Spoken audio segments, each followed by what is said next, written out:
নমস্কার, আপনারা দেখছেন রাখি ক্রিয়েশন। সাথে রয়েছি আমি রাখি।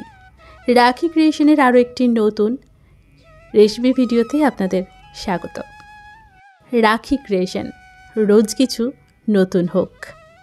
তাই চিরাচরিত সেই খিচুড়ির রেসিপি আজ একটু অন্যভাবেই প্রেজেন্ট করছি আপনাদের কাছে। খিচুড়ি তো আমরা সকলেই খেতে পছন্দ করি, কম বেশি সকলেই এই খিচুড়ি ভীষণ ভালোবাসি। তবে আজ একটু অন্যভাবে বানাবো। চলুন কিভাবে কম তেল মশলায় বানানো যায় সেটাই দেখে নিই। লাগবে চাল, ডাল, একটা ছোট সাইজের আলু নিয়েছি আদা, রসুন, কাঁচা লঙ্কা আর একটু পেঁয়াজ। খিচুড়ি বানাবো, মশলায় কিপটিপি করলে চলবে নাকি চাল ডালে করলে চলবে? তবে হ্যাঁ, যা গরম পড়েছে একটু কিপটিমি করাই ভালো। কি বলেন আপনারা? প্রথমেই কড়াইয়ের মধ্যে দিলাম একটু সর্ষের তেল, একটু বাঁচিয়ে নিয়েছি কিন্তু। এরপর দিলাম একটু এলাচ, দারচিনি, শুকনো লঙ্কা, তেজপাতা ফোড়ন। সাথে সাথে দিলাম একটা ছোট সাইজের পেঁয়াজ কুচো।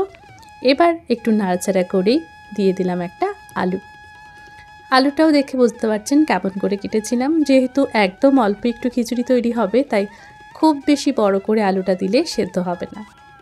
এবার দিলাম আদা আর রসুন, কাঁচা লঙ্কাটাকে একটু থেতো করে নিয়েছিলাম সেটাই। না, এখানে মশলাটাকে বেটে দেওয়া যাবে না, এভাবেই দিতে হবে। প্রত্যেকটা মশলা ব্যবহারে আলাদা আলাদা টেস্ট হয় কিন্তু। একটু নাড়াচাড়া করে নিলাম।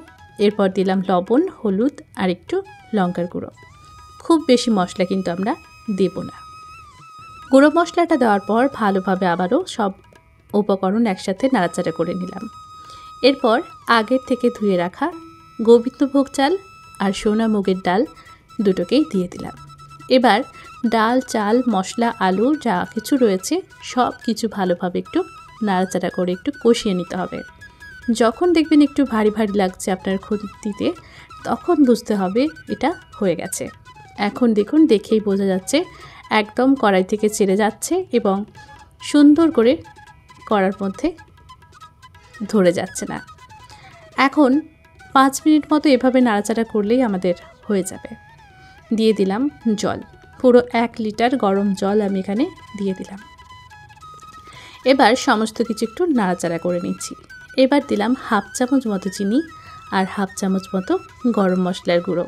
এবার সমস্ত কিছু একবার নাড়াচাড়া করে নিচ্ছি। যেহেতু গরম জল ব্যবহার করেছিলাম, তাই খুব সহজেই ফুটে যাবে। এবার একটুখানি রান্না করার পর দেখা যাবে জল শুষে নিয়েছে। যদি মনে হয় জল ঠিকঠাক রয়েছে, তাহলে আর জল দিতে লাগবে না এবং আপনার চাল ডালের পরিমাণ অনুযায়ী এখানে জল ব্যবহার করবেন।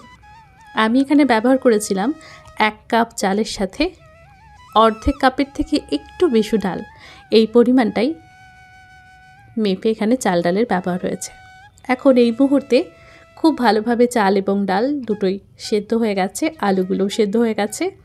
এবার গ্যাসের আঁচ বন্ধ করে দিলাম।